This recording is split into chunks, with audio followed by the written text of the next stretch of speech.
Okay, so this is our lecture for Friday, March 4th. We had our phase change diagram quick lecture, and we had a introductory lab that was assigned last class. This class, we want to make sure that we go a little bit more in depth with our definitions and our processes. So at the beginning of our worksheet that we have for today, we kind of go through and we have our definitions. So I encourage you to go through, highlight our main words, and just kind of go over their definitions. So a solid, matter that has definite volume and shape. The molecules are packed together tightly and move slowly. Liquid has a definite volume, but no shape. It only takes up the shape of the container, something else that is solid.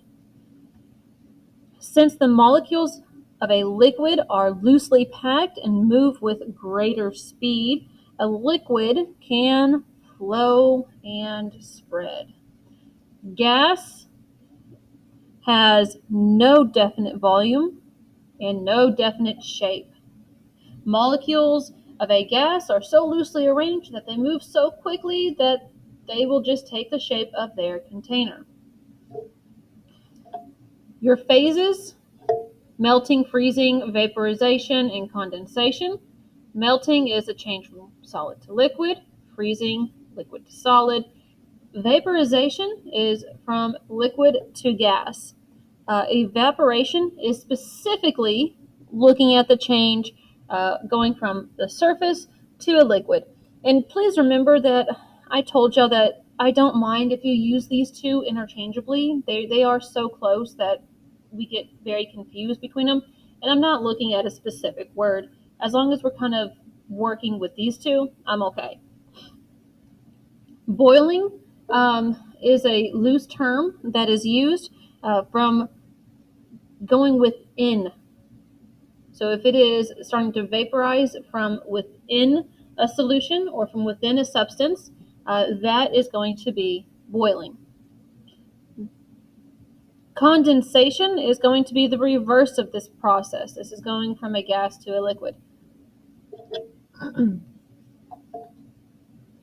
So taking our words, the first step is to go ahead and designate which is a phase change, where does it go. So if you're going from a solid to a liquid, we know that is called melting.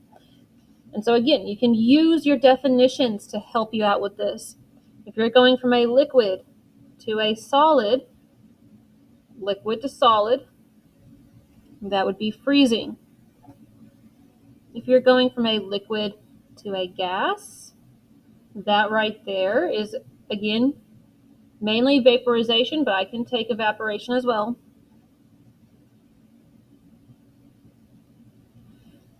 And then going from a gas to a liquid, that is condensation.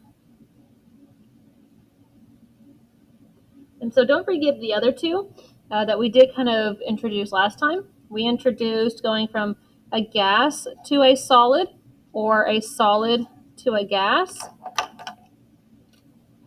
If you went from a gas to a solid, that was actually called deposition. And if you're going from a solid to a gas, that is called sublimation. So those are our phase changes. Getting into the nitty-gritty of our homework, again, you're going to need to label your phase changes. That is what is expected of you up here. Next up is you are going to be taking a graph and you are going to tell me which part is your state. So gas, solid, liquid, where would those go? Which line segment would be considered our change of phase? So, melting, freezing, condensation, vaporization, where would that go? And you need to go ahead and make sure you read these carefully because they're going to ask about the volume and the shape. So again, recall your definitions up here.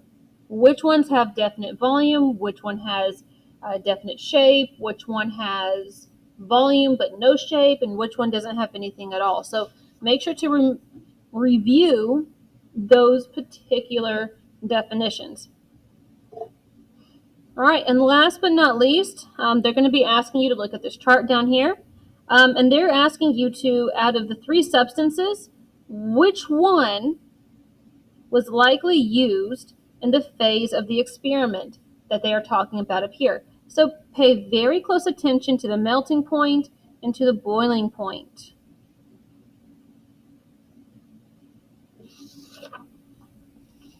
Okay, very, very last page. We do have multiple choice questions. You do have, following the paragraph that you are filling in right here, you do have some questions that are being asked, but that should all stop about right here. From this point, you are supposed to be using the graph to answer the below questions.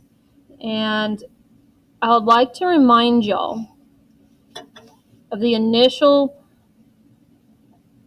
graph that we drew out the last class.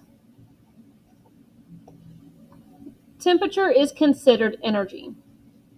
So as our energy increases, as we're going up, temperature will increase in this opposite direction here, going out towards the right. So any phase that you have that's at a higher temperature will have the most energy.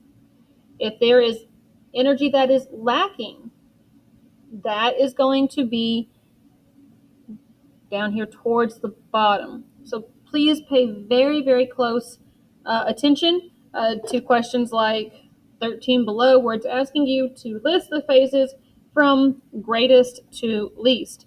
So greatest should be on top, and least energy should be on bottom.